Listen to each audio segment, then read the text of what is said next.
Hello student, education arena Kharkhoda YouTube channel पर आपका स्वागत है। आज का हमारा विषय है भारत की प्रमुख नदियां। भारत में बहुत सारी नदियां हैं। कुछ नदियां सदा नीरा हैं, कुछ मौसमी नदियां हैं। तो भारत की जो मुख्य नदियां हैं उनके विषय में आज हम जानेंगे।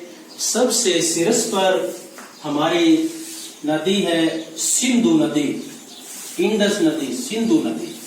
सिंधु नदी का उद्गम स्थान मानसरोवर झील, तिब्बत के अंदर मानसरोवर झील है।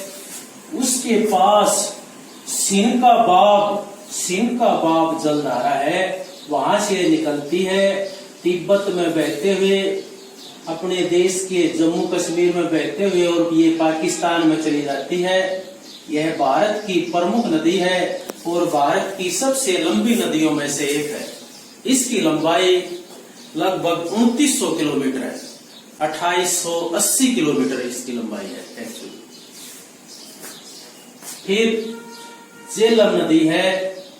झेलम नदी जम्मू कश्मीर में शीशनाग झील है। शीशनाग झील से ये निकलती है और JNK के अंदर बहती हुई पाकिस्तान में चली जाती है। उससे नीचे चिनाब नदी है। चिनाब नदी हिमाचल प्रदेश के बृहत हिमालय से निकल करके JNK में बहती हुई और पाकिस्तान में चली जाती है और झेलम नदी के साथ मिल जाती है। झेलम नदी और चिनाब नदी दोनों आपस में मिल जाती है। उससे नीचे रावी नदी है। रावी नदी भी बृहत हिमालय में रोहतांग दर्रे के पास से निकलती है और हिमाचल प्रदेश और पंजाब में बहते हुए और लाहौर के पास पाकिस्तान में प्रवेश करती है और फिर आगे चलकर ये पाकिस्तान में बहती हुई सतलुज नदी में मिल जाती है। और जो झेलम और चिनाब नदी थी वे दोनों की एक धारा हो जाती है, वो रावी नदी में मिल जाती है।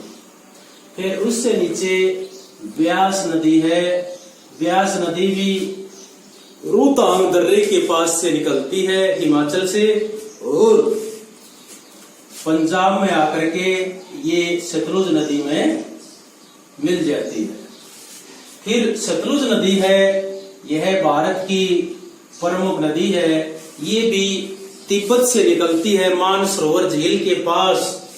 मानसरोवर झील के पास राक्षस ताल है, वहां से ये निकलती है और हिमाचल प्रदेश में बहते हुए फिर पंजाब में आ जाती है। और इसके ऊपर भारत का प्रसिद्ध बांध भाखड़ा बांध भी बनाया गया है। पंजाब और हिमाचल की सीमा पर बनाया गया है। तो ब्यास नदी इसके अंदर मिल जाती है। फिर ये पाकिस्तान में बहती हुई चली जाती है। पाकिस्तान में इसमें रावी नदी मिल जाती है। उससे ऊपर रावी नदी में चिनाब और झेलम नदी दोनों मिलकर रावी नदी में मिलती है। फिर रावी नदी सतलुज नदी में मिलती है और जो इंडस नदी थी सिंधु नदी थी, आगे चल करके जो सतलुज नदी है वो सिंधु नदी में मिल जाती है। तो ये सारी नदियां सिंधु नदी की सहायक नदी है। सतलुज की सहायक नदी व्यास, रावी, चिनाब, झेलम और फिर सतलुज नदी सिंधु नदी में मिल जाती है और ये पाकिस्तान में बहते हुए अरब सागर में गिर जाती है। सतलुज नदी की लंबाई लगभग 1450 किलोमीटर है। उससे आगे फिर हमारे पवित्र नदी है गंगा नदी। गंगा नदी उत्तराखंड में बृहत हिमालय में गोमुख के पास गंगोत्री हिमनद से निकलती है और उत्तराखंड, उत्तर प्रदेश, बिहार, पश्चिमी बंगाल में बहते हुए बांग्लादेश में ये चली जाती है और बंगाल की खाड़ी में गिरती है। इसकी लंबाई लगभग 2510 किलोमीटर है। गंगा नदी की लंबाई लगभग 2510 किलोमीटर है। फिर यमुना नदी है, इसको भी पवित्र नदी माना जाता है। लोग स्नान करने के लिए इस नदी में भी जाते हैं। तो यमुनोत्री हिमनद से निकलती है और भारत की ये प्रमुख नदी है। उत्तर प्रदेश और हरियाणा की सीमा बनाती है ये नदी। हरियाणा के कई जिले इस नदी के किनारे पर लगते हैं। करनाल है, पानीपत है, सोनीपत है, फिर दिल्ली में बहती है ये, फिर उत्तर प्रदेश में बहते हुए इलाहाबाद के पास यह गंगा नदी में मिल जाती है। तो ये गंगा की एक सहायक नदी है यमुना नदी। गंगा की और सहायक नदी है गोमती। यूपी के उत्तर प्रदेश के पीलीभीत जिले में गोमताल नाम की जगह है, वहां से निकलती है और वाराणसी के पास, काशी बोलते हैं जिसको, वाराणसी के पास ये गंगा नदी में मिल जाती है। घाघरा नदी तिब्बत में, जो घाघरा नदी है ये तिब्बत से निकल करके आती है मामचा चुंगो हिमनद, मामचा चांगचो हिमनद से ये निकलती है और पटना से पहले ये गंगा नदी में मिल जाती है। फिर गंडक नदी है, ये धौलगिरी की जो पहाड़ी है, चोटी है हिमालय के अंदर, वहां से ये निकलती है और पटना से थोड़ा आगे चल करके ये गंगा नदी में मिल जाती है। फिर कोसी नदी, जिसको बिहार का शोक भी कहते हैं, ये तिब्बत से निकलकर सप्तकोशी नाम की जगह नेपाल में, वहां से भारत में प्रवेश नेपाल में आती है। फिर नेपाल में बहते हुए और राजमहल बिहार के अंदर ये गंगा नदी में मिल जाती है कोसी नदी। ये गंगा की सहायक नदी थी कोसी, गंडक, घाघरा, गोमती और यमुना नदी। एक सोन नदी है जो अमरकटक के पास, जो मेघालय की पहाड़ी है उनमें अमरकटक नाम की जगह है, वहां से निकलती है और एमपी और उत्तर प्रदेश में बहते हुए बिहार में पटना के आसपास से ये गंगा नदी में मिल जाती है।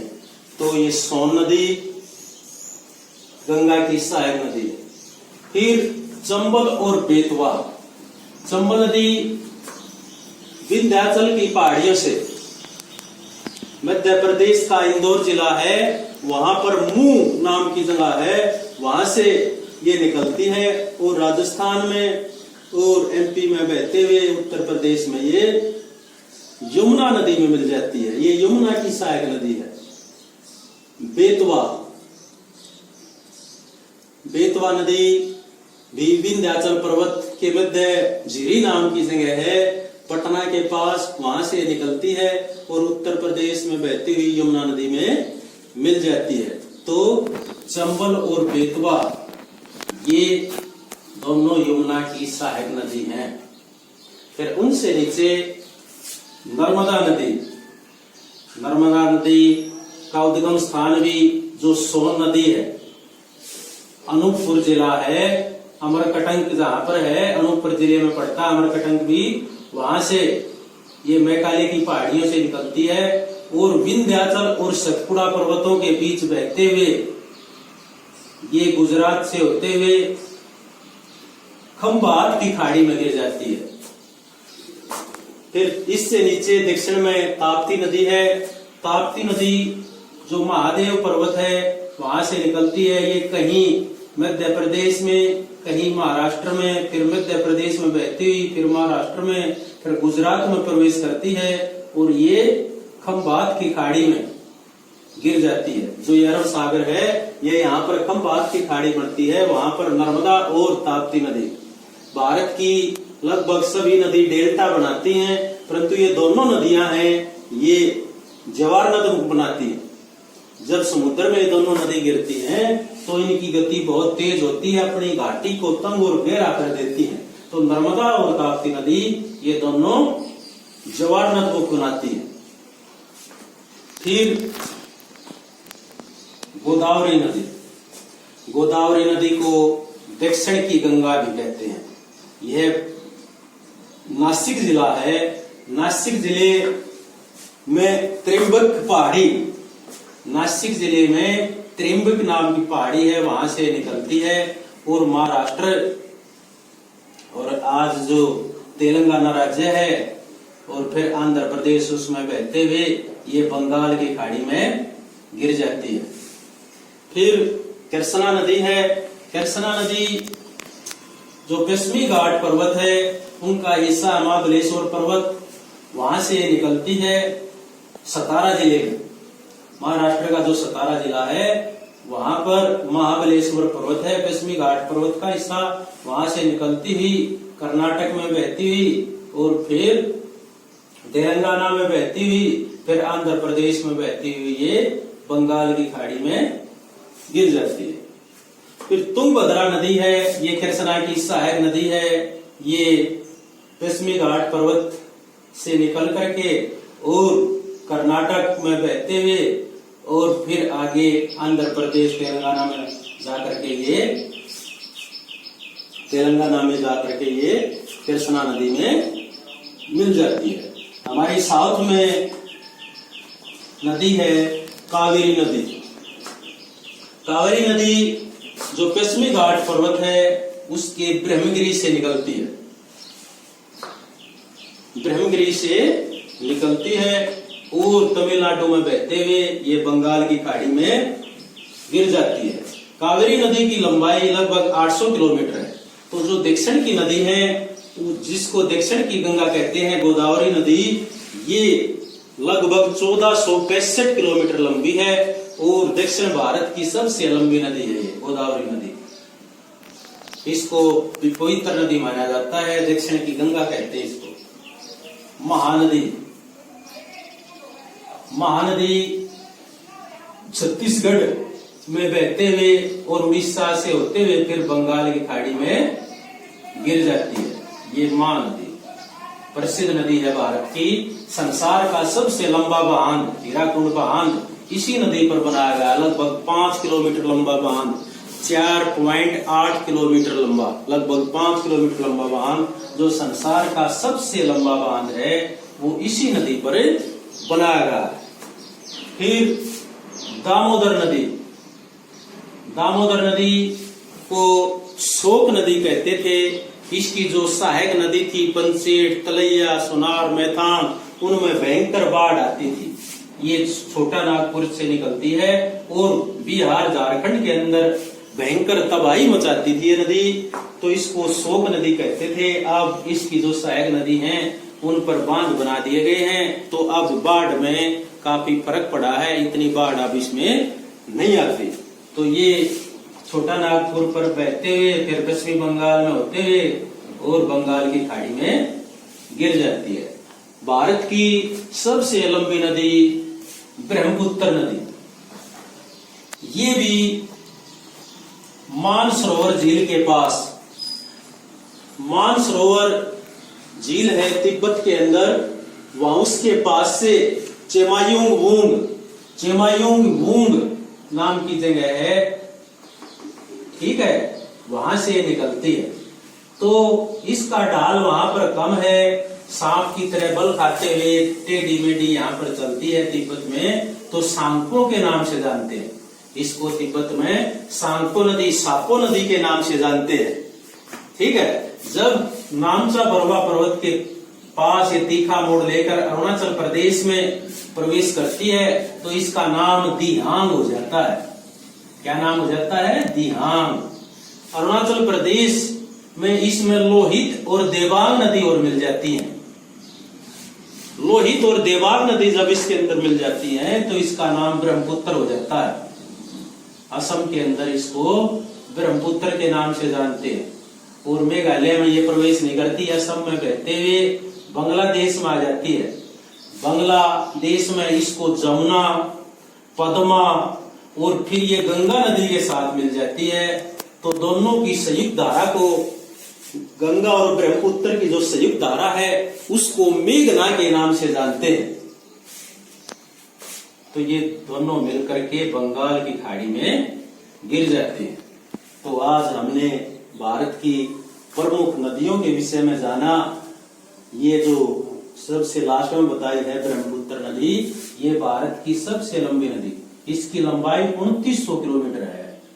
इनकी लंबाई जो सिंधु नदी सबसे पहले बताई थी और सबसे लास्ट में बताई थी, इनकी लंबाई दोनों की लगभग 2900 किलोमीटर है। ये भारत की लंबी नदी है। और एक बात और ध्यान रखें कि ये हिमालय की उस पार से निकलती हैं, मानसरोवर झील के आसपास से निकलती हैं, तिब्बत से, हिमालय की दूसरी ओर से। तो आप इससे समझ गए होंगे कि ये तीनों नदियां सतलुज, सिंधु, ब्रह्मपुत्र, ये हिमालय से भी पुरानी नदी है। हिमालय के निर्माण से भी पहले से ये नदी बह रही है। तभी तो ये हिमालय के उस पार से, हिमालय को चीर करके जब भी बह रही है तब भी बहती हुई आ रही। तो ये तीनों बहुत प्राचीन नदी हैं। हिमालय से भी का जो निर्माण हुआ उससे पहले भी ये नदियां बहती रही हैं। तो आज हमने भारत की प्रमुख नदियों के बारे में जाना। मुझे आशा है आपको अच्छे से समझ में आ गया होगा। आगे आपसे फिर मिलेंगे, तब तक के लिए धन्यवाद।